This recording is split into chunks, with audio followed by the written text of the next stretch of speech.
Greetings all. Obviously my timing sucks. As soon as I release the first of the series of modeling videos, it turns out that was just before Scott over at Small Soldiers got challenged to do the Scale Modeler Workshop Quarantine Challenge. And then he decided immediately to challenge me. Now, if you're not familiar with it, it's actually not much of a challenge because all you have to do is just show off where you make your models and your stash and so on. And as long as you're not too embarrassed by it, go ahead. You know, it's not difficult.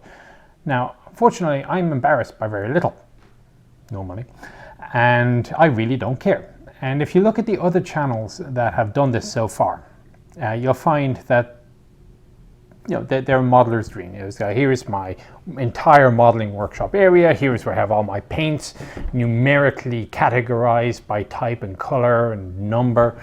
And this is where I have all my my Dremel equipment and so on and so forth. I don't have that. I've got a 2-year-old. It doesn't work out that way. I mean, I don't have an isolated area that I can have just to myself to keep the kid out. So this is for the common man, and this is where Chieftain makes his models, and this is, frankly, the stash is going to be more interesting, I think, to you modelers. But just so you know, the average modeler out there who just finds a spare part of the house to do it, that's what this is. So this table, people were complaining at me for not having a cutting mat. Well, actually, I had one on order. It has since arrived. I now have a cutting mat. This is a beat up IKEA table that's years old and is not an important part of the house. Again, this is where the 2-year-old is going to do his painting with his fingers. I'm far more worried about the carpet than I am worried about this battered old table. And to give you a quick run around, I'm going to get up now, get behind the camera, and you can see just how non-modelly workshop all this is. So as I say, if I zoom out, you're going to see that this is, quite simply, a table in a kid's playroom. And that's about it. You will see, as I come over here, where some of my unbuilt kits are kept. On a shelf, out of reach of the 2-year-old. Where do I keep all my gear? Well, for that, we got to go into the back room.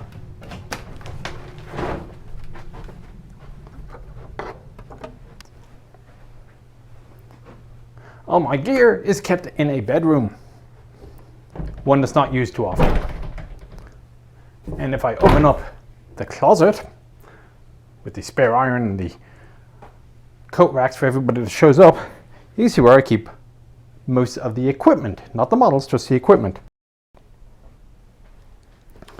All right, so starting off at the left, the airbrush is pumped by an Iwata with a water trap, pretty much necessary here in Texas, although I was using it in California as well and getting enough water. The airbrush is an Iwata as well. I used to use the Aztec. I have found that the Iwata is a lot more I'll call it durable, for lack of a better term, easy to clean.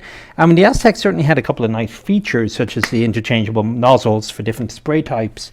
But I'm just finding the Iwata to be a lot better for some reason.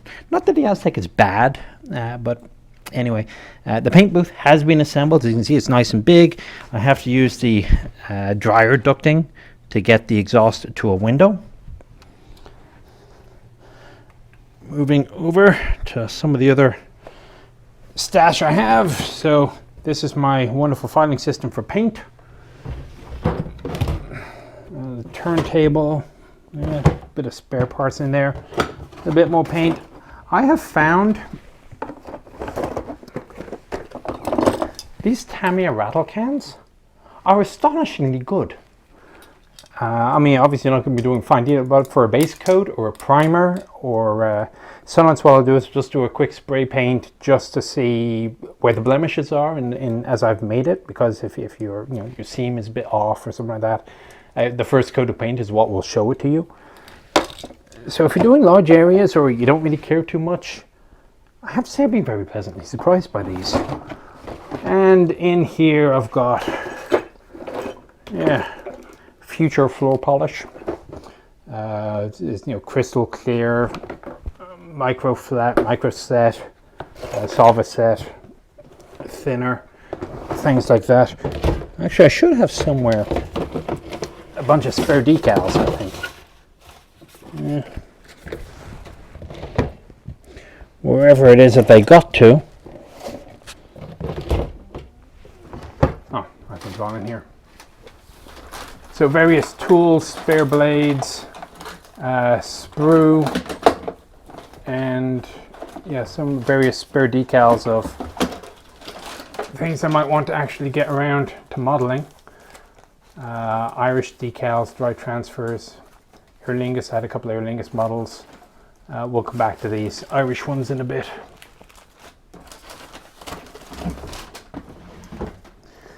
And that's basically the upstairs. So yeah, down to the stash.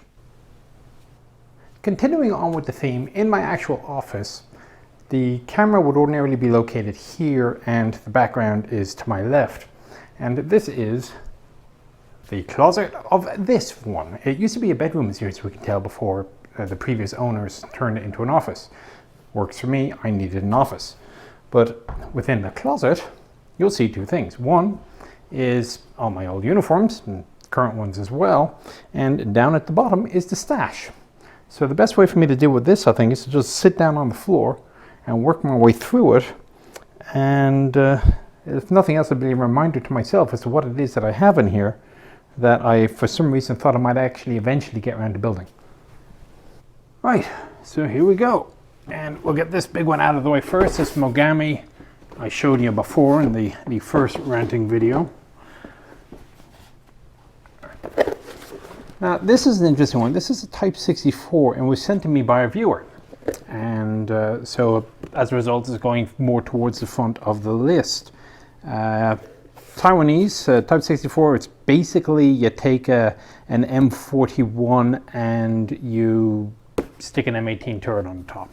So I haven't really had much of an opportunity to dig into this one yet. I haven't even opened it up much beyond just to take a look at the amount of sprues. Now compared to that Type 97, this almost equally simple vehicle, it has a lot more detail, but it is open topped, so you can see they put lots of stuff at the bottom. So this is probably going to take me a little bit more time than I would ordinarily expect to spend on a little vehicle like this. Although hopefully it seems to be a single color scheme, so it's just a matter of fading it. I do keep a lot of old stuff hiding around. I don't think there's anything in this anymore, just instructions, spare parts and the like. So that's the Tamiya M60, which you see on the shelf behind me. This is not something I ordinarily would buy. I think I won it in a raffle. I'm not expecting much out of it, but what the heck.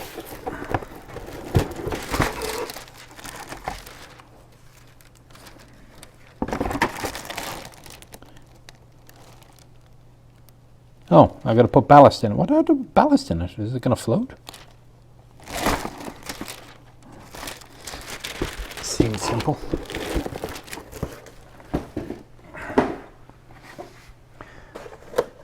Now, one of the goals I have is eventually I'm going to make models of everything I can that was in Irish service. And the Alouette 3, at least at the time I was shopping, the only kit I could find was Heller. And I've got a couple of kits of old Heller kits that are for some reason only available through Heller. Not necessarily the greatest quality, not the worst. The absolute worst quality kit I've ever made, and it's actually up on the shelf, is the EC 135 in 1:72 by Revell, if I recall. That was absolutely atrocious, and I'm told that the larger scale version isn't any better. So the Irish did use Alouettes. There's a resin Checkmaster Vampire here, and I have to use those Max decals, I think it was, the Irish set. So eventually one day I'll get around to building this vampire. As you can tell, I will do aircraft. This is a slightly older kit. Is it raised panel lines? No, it is recessed. I've always liked the F-111. I used to have a lovely Hasegawa one. I think the same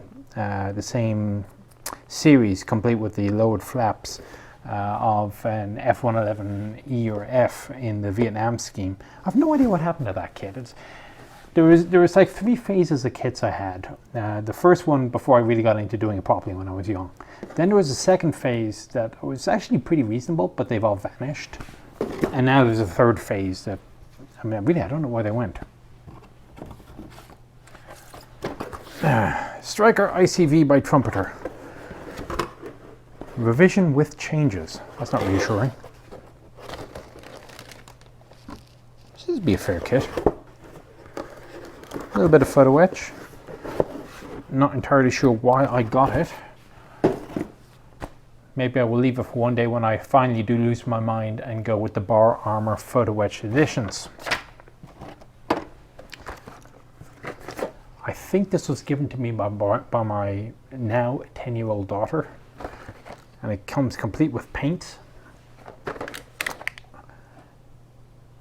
What I probably should do is just donate it to a charity. Brigade models T9. So again, the Irish had, and it's actually, this one is actually in Irish colours. The Irish did get a couple of Spitfires that were used after the war particularly, and they were all the twin seats. So you start with a single seat. Oh, it even comes with decals. You start with a single seat model, and all you get here is the extra bubble canopy and modified fuselage. Everything else you start with the original 1-72 Spitfire.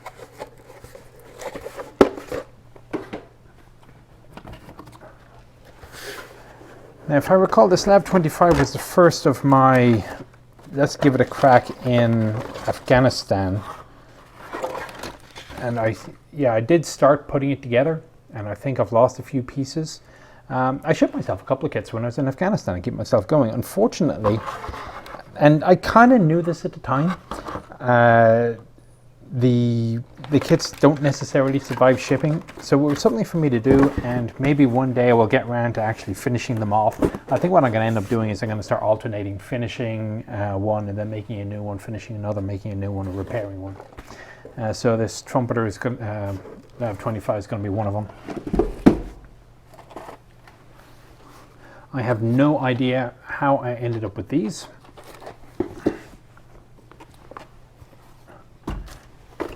Now this one I'm kind of looking forward to making, a 1/48 scale Buccaneer. It's not my normal scale, but I've always liked the banana bomber. And it comes complete. I picked up the photo etched by Edward. I'll probably end up making it in South African colors just because it's weird and different. That said, the South African bucks, they retained the wing folding mechanism. I think I'm going to have to build it wings folded just for the sake of space. But they didn't have the hydraulics to do it. So I don't know if the South Africans ever actually did fold the wings, because they don't need to, they're not an aircraft carrier. But the hinges were still there, so I am told. So I probably need to do a bit of research on that before I get going. Or if somebody in South Africa is able to tell me the answer, then fantastic. Tornado IDS, which I'm looking at spare sprues here from other things. 2002 Trumpeter. Oh, the Osorio. That was another absolutely atrocious kit, by the way. So I think this might have been another of the Afghan starts. The Flyhawk Mogami Super Detail. Revell Leopard 2A4. And the problem with buying the big stash ahead of time is that oftentimes, by the time you get around to it, better kits of the same subject are on the market, but what the hell, I have it now. And this one I'm planning on doing in Greek colors. I have a decal set.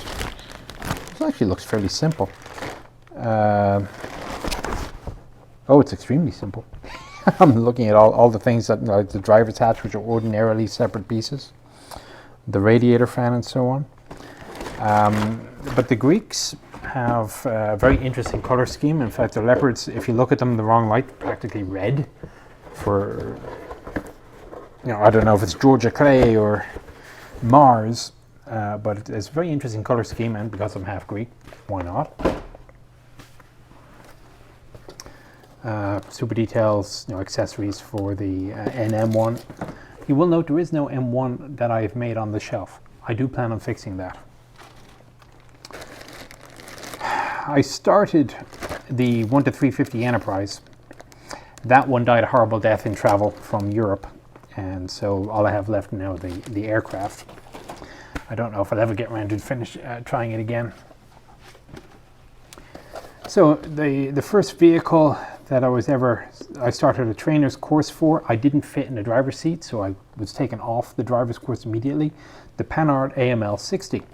And considering they built something like 4,500 of these things and they were exported all over the globe, it is astonishing that you can't find an injection model kit of this thing, because it's not cool. And any fascinating wars that anybody's interested in, they generally didn't partake. So I had to go to France and get a resin kit of this thing, tiny little thing. I'm sure it's going to be annoying as all hell to build, because resin usually is. Little bit of photo etch. All I have to do is come up with the Irish decals for it, wherever the hell I can find those, I don't know. I will cross that bridge when I get to it. Fuga Magister, again, it'll be another Irish build, also by Heller. And another Alouette. I think I needed both kits because I wasn't entirely sure which pieces from which kit were necessary. The Gazelle I've already made. Pretty horrible kit, but it's done. Workable tracks by Bronco, should I decide to do a Type 99. I don't have it yet, but I may decide to do it. Now, I have this liking for obscure modern aircraft, and I realize that the Yak 38 isn't particularly obscure, but compared to all the F-16s that you see lying around, oh, this is a ludicrously simple kit as well. I'm not sure the decals are in great condition.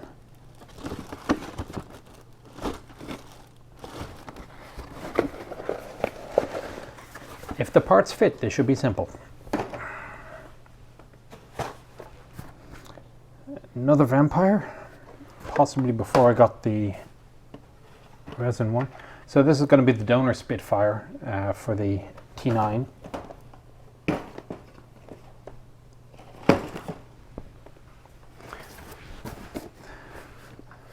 Many, many moons ago, before Trumpeter came out with their injection model kit, I bought the Accurate Armor S-Tank, and I simply haven't had the time to do it. Oh, what's this? It's photo etch. Oh, for the S-Tank.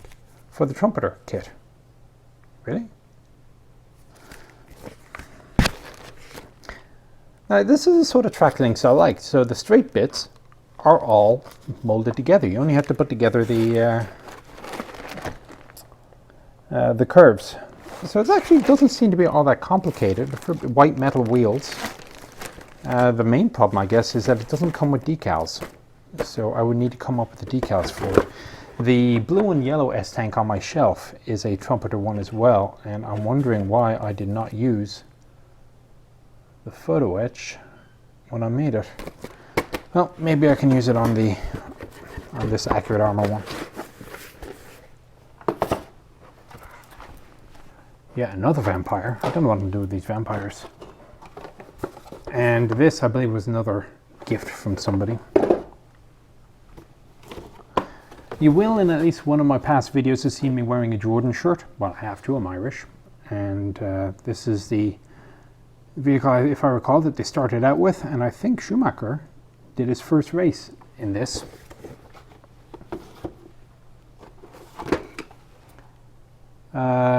Dauphin. Have I made the Dauphin? No, I haven't yet made the Dauphin. The problem with the Dauphin that the Irish used is that they had a, I think it was a Bendix radar, and the nose is entirely different. And although there is, I think, Whirlybits does a modified radome, I couldn't for the life of me actually find one available for sale. So that long-term hold, and we'll see. I think this Viking was another Afghan start. No, I didn't even start the Viking yet. Tourniquet, should I damage myself in the middle of making these models?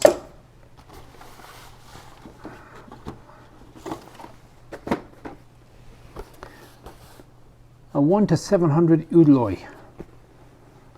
So, little known fact, I got into naval wargaming long before I got into army wargaming, and I always liked Harpoon, the game. So every now and then I'll pick up a ship. And this Udloy, I don't know why I got it in particular, and I don't know when I'm ever going to build it. Same with the Peter the Great here from Trumpeter. Good Lord, you can see the last time I took these out. I have no idea why I have this. I think this is another raffle win. So again, to find Irish stuff, you got to go obscure, means vac form.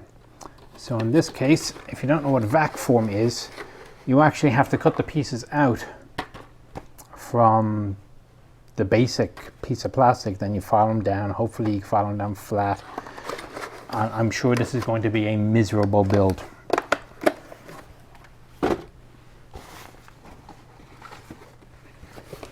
Another gift.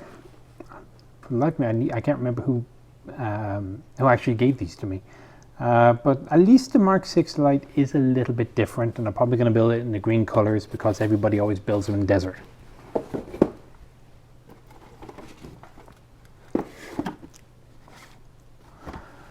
Combrig Models HMS Lion. So the ship that you see in the back, the Project 7, is also a Combrig kit. And I had no particular complaints about it, honestly. I mean, there's not much to it. A little bit of photo etch, a little bit of resin. It went together fairly well, and I'm not expecting any particular difficulties with this. Another kit that I got before the injection molded came out, I got this for a group build that by the time this kit arrived, the group build was basically over. So the Accurate Armor T28 Super Heavy. A lot of wheels. You know, I don't think I've ever actually opened this.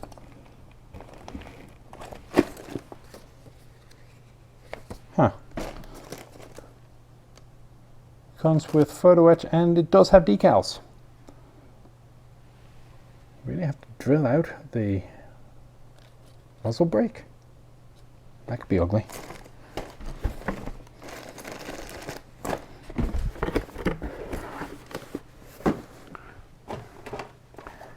Air Cobra, no idea.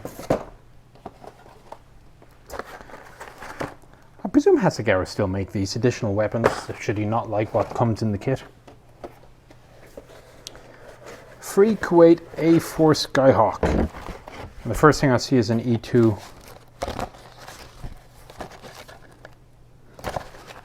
instructions sheet.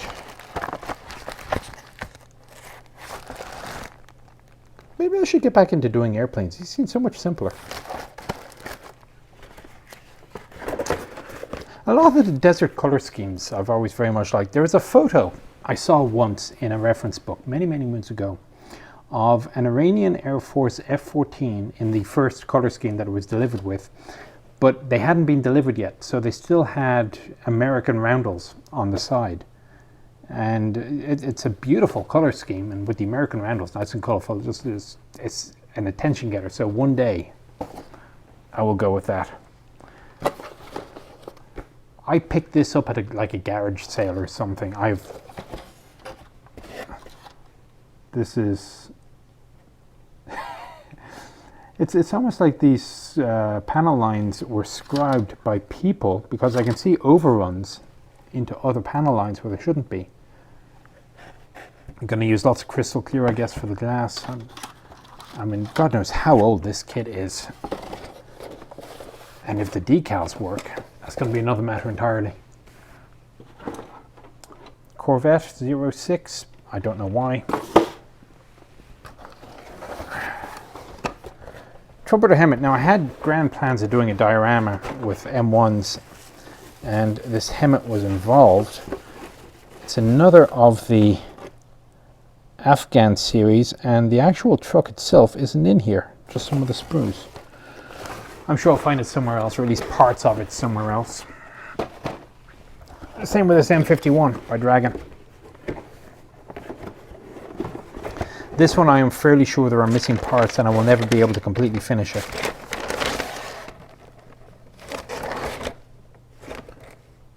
Like the majority of the vehicle.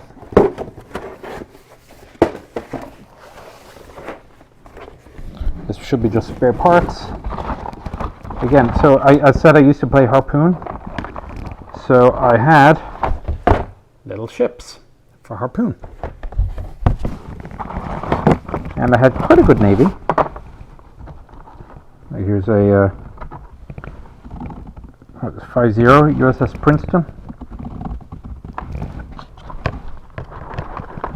Long Beach. Hand carved from balsa.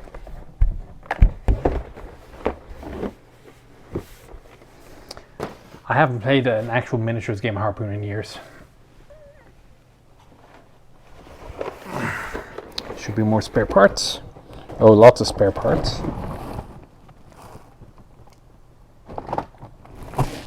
For an Iowa class, which probably also has been destroyed beyond repair in the moves.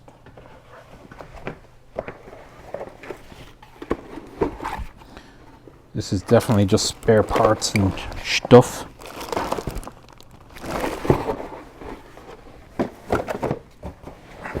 Should be the same with this S-Tank kit, because I've already built the S-Tank. Oh, it's good to keep a couple of spare parts. You never know what you might want to do with them. SRV 122, and I think this is a cheap acquisition. The Arietta, now this particular kit I think is one of Trumpeter's better, more modern ones. And again, you don't often see like modern Italian armor on the modeling table. And I do like modern stuff. Another Leopard 2A6. I guess I almost have more Leopards than I have anything else. The K1 I have just finished. I have found most of a Shilka.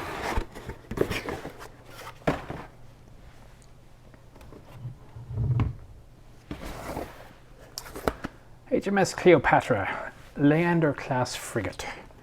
I'm sure I'll get around to that eventually. It's a should be another resin kit. Yep, it is. From the UK. Resin and metal. Comes with spare gun barrels and all for the 4.5 inch.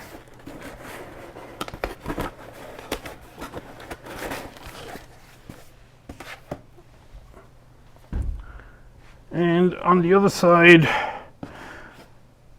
a helmet.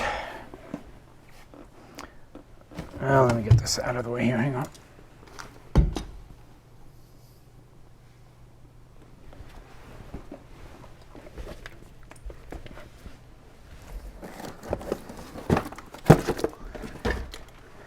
M88A1. Again, this is the grand idea I had of a diorama. So this one, most of the M88 seems to still be here. So that may be recoverable. Definitely an Afghanistan start. Old Italeri 148 Apache. Now, this is interesting. So it shows it as a scimitar, but they have a little corner here, Scorpion Early. So, oh, it looks like I started this as well. Huh. And of course it will be eventually made as Irish. What is this? CVRT. Okay, looks like I got plenty of Edward for the wedge for the CVRT. The Terminator kit you've seen before. A second Challenger 2. Already working on the one. So to make barely legal, this AIM kit is supposedly pretty good, and it comes with various options, such as my tank had the Blue Force tracker antenna. I think it also gives you options as to which type of blow-off panels to use, and a few other things like that. Whereas the artillery one comes with basic interior details, which can be worked on, so you can actually leave the hatch open. So I'll probably end up taking a bit of one, put it into the other, and so on. And yep, finally, just because I'm sure it's going to be huge and awesome, assuming that I don't go absolutely insane with the amount of wheels, the superhead. We went from Mosul, we went from Balad to Mosul on the back of one of these things, and there were five of us, in the convoy. And we would stop basically every 20 kilometers because one of the 5 vehicles, one of the 50-something tires on each vehicle would blow. Bad roads. So it took us the better part of 2 days to get from Balad to Mosul. So that's it. That is the stash. So people were asking, what do I have in the stash? Well, this is my excuse to do it. Well, that was much better than pouring a bucket of ice on my head. So the question is, to keep this chain going, who shall I tag? And the tradition seems to be from the other modeling channels that I tag 3 people. So I'm going to start off with Steve Zaloga, because he was foolish enough to tell me that he was thinking about starting up a YouTube channel, and he's got the camera equipment and all that sort of stuff.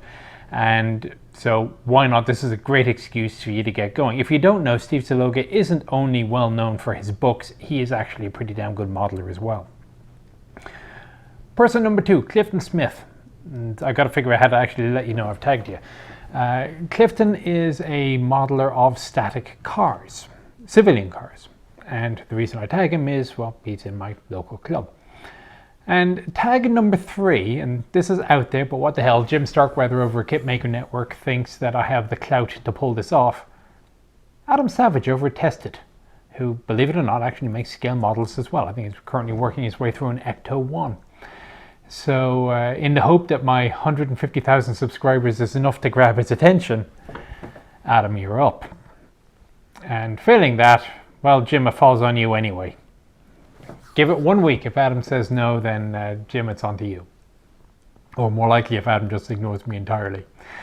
So back to the normal run of business of tank reviews on Saturday, the M38 Part 2. And I have to give you advance notice, the M38 is a damn good tank for its time. And failing that, for modelers, if assuming the IPMS Nationals are still on in San Marcos later this summer, you'll find me at that as well. No entries, I don't think, just you'll find me hanging around. Right, till next time, take care.